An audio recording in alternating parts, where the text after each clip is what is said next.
Is it better to use too much or too little thermal paste when building your PC? And how much hotter would your computer get in these circumstances compared to using an amount somewhere in between these two extremes? Well, today, let's find out.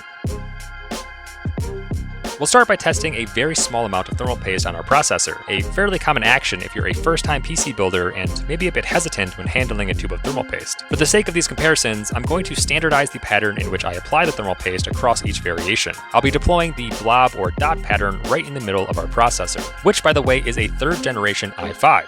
This is important because the surface area of this Intel processor can be quite different than the processor that you might be using at home. For example, you can see this AMD Ryzen processor is physically larger than this Intel processor. So if you're following along at home, pay attention to the ratio of thermal paste used relative to the chip's overall surface area. So with a small dot of thermal paste applied in our system, we can measure the temperature of the CPU with this top line graph. We'll use a program called Prime95 to run a stress test that forces our CPU to run at 100% load. And with that, we can see the temperature immediately start to climb. Even after the course of 10 minutes in the short term, the CPU with a small dot of thermal paste hits 59 degrees Celsius. Although, for context, without using any thermal paste at all in this same exact system, the CPU would hit well over 100 degrees Celsius. So even this tiny amount of thermal paste is a drastic improvement over using nothing at all. And as we remove the cooler, we can see that the thermal paste is confined to the very center of the CPU and unable to spread any further. So if we add just a bit more thermal paste here, how will it compare? Well, once our system cools off, let's conduct our middle option by applying a moderate amount of thermal paste onto our clean CPU. This here is closer to the typical amount of thermal paste that you'll see in other PC building guides, in pre-builts, and in stock coolers. And with that applied to our system,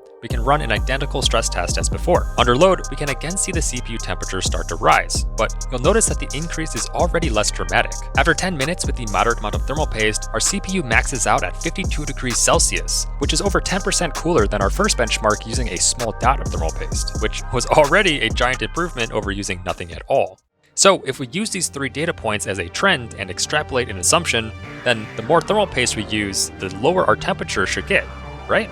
Well, to put that assumption to the test, let's break out the big guns and apply a bunch of thermal paste onto our CPU. This is nearly an entire 3.5 gram tube of thermal paste content piled onto a single processor. And similar to our previous variations, we'll squish it down with our CPU cooler. It's a bit hard to see from the video, but at this point, the thermal paste is seeping over the edges of our integrated heat spreader, which you'll see much clearer when we remove the cooler. Before that though, with our mountain of thermal paste applied, let's run our CPU stress test one last time. Under load, the processor's temperature expectedly begins to increase, but the closer we look at this line graph, the more and more familiar it should feel. Here's a side-by-side comparison of using a giant glob of thermal paste with using a moderate amount of thermal paste. And as you can see, the temperature graphs are basically mimicking each other. Even more so, at the end of our stress test, the max temperature of using this giant glob of thermal paste is actually the exact same temperature of using a moderate amount of thermal paste.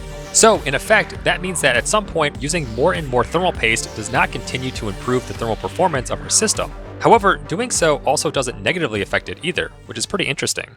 That said, using too much thermal paste does have its drawbacks, which you can clearly see as we remove our CPU cooler. It appears the excess thermal paste did in fact squeeze over the edges of the IHS and beyond, having the potential to spill over onto the motherboard, and in the worst case, underneath the CPU into the socket itself. Now thankfully, thermal paste generally does not conduct electricity, and in a previous TikTok of mine, I was actually able to successfully run a computer with the thermal paste applied beneath the CPU instead of on top of it. So if you do happen to have a bit of excess thermal paste spill over onto your motherboard or even into your socket, there's a good chance that it's not the end of the world. It'll just be a pain to clean up. So in conclusion, if you're uncertain about how much thermal paste to use when building your PC, this experiment today reveals that you should err on the side of applying too much thermal paste as opposed to applying too little.